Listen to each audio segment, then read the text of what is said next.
Ayer 12 de octubre se conmemoró un nuevo año de la llegada de Cristóbal Colón a América. En realidad no llega a América, sino que podríamos decir que llega a una isla de lo que hoy se conforma lo que llamamos América Insular, llamada en ese momento Guanaani, que hoy conforma o que hoy es parte de las Bahamas. Pero esa fecha, a lo largo de la historia, tuvo muchos nombres y muchas formas de conmemorarla, de festejarla o incluso de justificarla y alabarla. La primera fecha que encontramos es a partir de 1913 con el Día de la Hispanidad. Ese Día de la Hispanidad justamente festejaba la llegada de los europeos y principalmente de los españoles a nuestro continente, dejando afuera a los pueblos originarios. En 1917 ese nombre cambió y pasó a llamarse el Día de la Raza, como si existiera una raza superior o diferente a la única que es la humanidad, pero durante mucho tiempo así se mantuvo. A partir del año 2010, el nombre cambió a Día de la Diversidad Cultural, intentando tratar de reflexionar, de analizar y de llegar a racionalizar este proceso de encuentro entre dos culturas, o como a mí me gusta llamarlo, en este choque de dos culturas, este choque de dos civilizaciones que se dio a partir del 12 de octubre de 1492. Hoy en día estamos dentro de una nueva lógica que busca imponer o restaurar aquel pasado idealizado, volviendo a llamarlo al Día de la Raza, justificando a partir de una visión muy tonta y muy ingenua e incluso ignorante, hasta cierto punto, de que a partir de como siempre fue así, así debería ser llamado. Lo que encubre esa frase es que lo que lleva la tradición no es otra cosa que mecanismos de adoctrinamiento y al mismo tiempo de disciplinamiento que intentan borrar y decirnos, o mejor dicho, hacer qué debemos recordar, eligiendo qué debemos borrar y qué debemos alabar o en todo caso festejar. Esta idea de la tradición está muy bien analizada por Eric Hobsbawm, el historiador Eric Hobsbawm, por el sociólogo Bourdieu y también por Michel Foucault, que quiero leer algo en estos momentos. Dice así: Hobsbawm sostiene que la tradición no constituye una herencia espontánea del pasado, sino una construcción del presente, orientada a legitimar determinadas relaciones de poder. Foucault y Bourdieu sostienen que las prácticas tradicionales operan como mecanismo de reproducción simbólica de la dominación bajo la apariencia de una continuidad histórica o de un sentido común. Esto es lo que enlleva esa idea de la tradición, o porque siempre fue así. No es ingenua, no es tonta, pero sí lo que busca es reproducir prácticas de dominación y al mismo tiempo de sujeción de las relaciones de poder que nos obligan a ver al mundo de acuerdo a los relatos que se imponen. Pero volviendo a lo mismo y a lo que nos trata este video, a partir de todos hemos ido a las escuelas y nos han enseñado de muy chico que el 12 de octubre Colón descubre América. Pero ¿se puede descubrir un continente habitado por millones de habitantes y al mismo tiempo por diferentes civilizaciones y culturas? Pero a su vez, ¿se puede decir que Colón descubre un continente que ya estaba habitado y que ya existía? Acá podemos analizar a un ensayista llamado Todorov, que es muy interesante en lo que plantea. Todorov plantea que dice que hablar de descubrimiento no es otra cosa que estar hablando de un cruel encubrimiento que lleva a tratar de encubrir todo el proceso de conquista de almas y de cuerpos, como de territorios, que produjo a partir del 12 de octubre de 1492.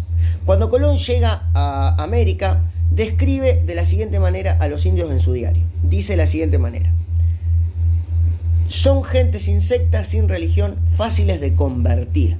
Acá encontramos una definición de Colón acerca de los pueblos a los que llevan, es decir, y es la definición propia del colonialismo moderno, es decir, el europeo se define a sí mismo como humano, pero al mismo tiempo se define como superior, como civilizado, y lo otro que está fuera de él, esa otra edad, es bárbara o infiel.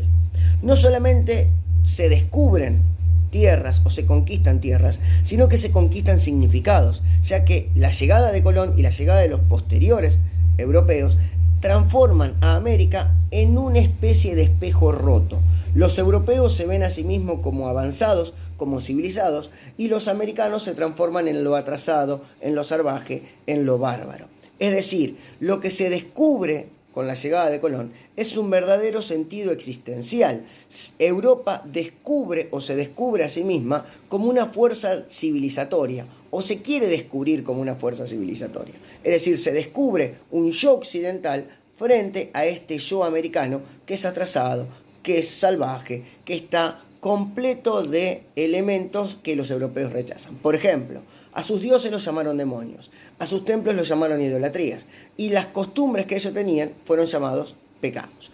Este proceso también nos indica que la conquista, la llegada de Colón inicia la conquista, pero no solo territorial de las almas y de los cuerpos, sino también del significado, desde el lenguaje. Es el lenguaje en donde se empieza a construir el primer campo de lucha. Es decir, conquistar es imponer no solamente la lengua, sino imponer significados y los ojos necesarios para verse a sí mismo como así también a los demás. Dice Teodorov, la conquista también fue una traducción violenta, pero empezó principalmente por el lenguaje. Empezó principalmente por el proceso de poder nombrar, de poder renombrar o traducir aquello que quiero traducir.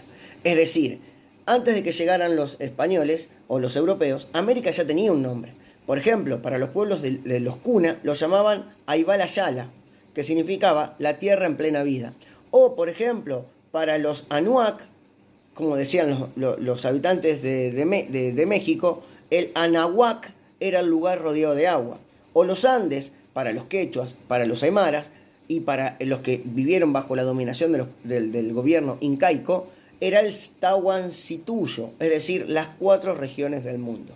Cuando llega Colón, a todas estas tierras, es Colón, los españoles y todos los demás que vinieron con Cortés y Pizarro a la cabeza, comenzaron a cambiarle el nombre a la tierra. Y empezamos a tener San Salvador, Juana, la Nueva Española, Isabela, porque renombrar o nombrar un territorio es el primer acto de poder que tienen. Y los europeos conquistan básicamente la tierra en base a sus denominaciones.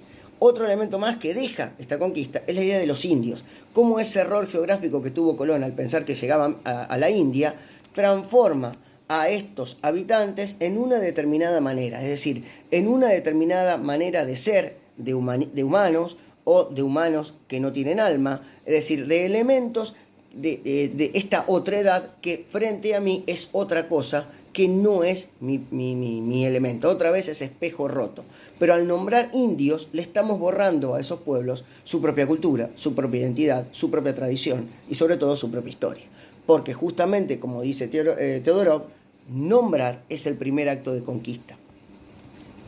El descubrimiento también tiene este proceso en sí mismo, si lo llamamos así como descubrimiento, es que hay un fuerte encuentro civilizatorio entre la civilización y la barbarie.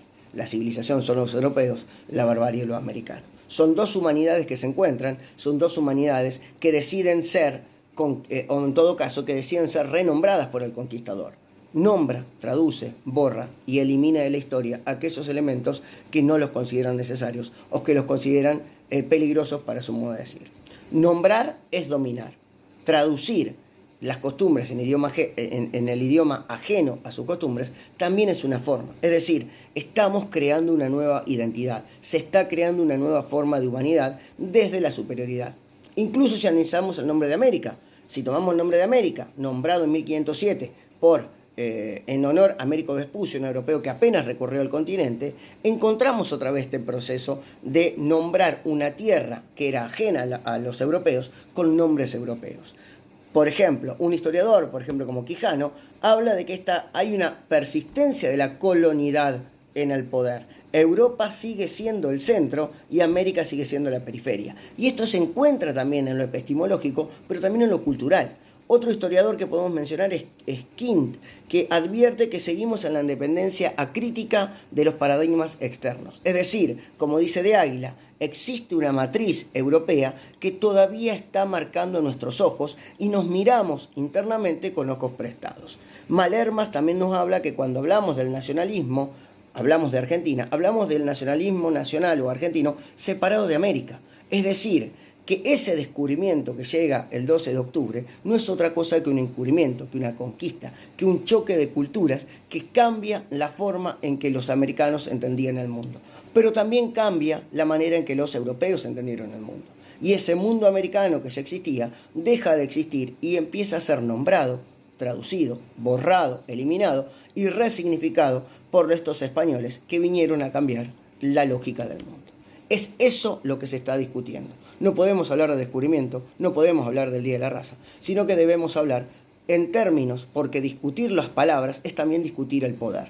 Es el momento de renombrar este proceso como el encuentro o en todo caso el choque de civilizaciones entre la europea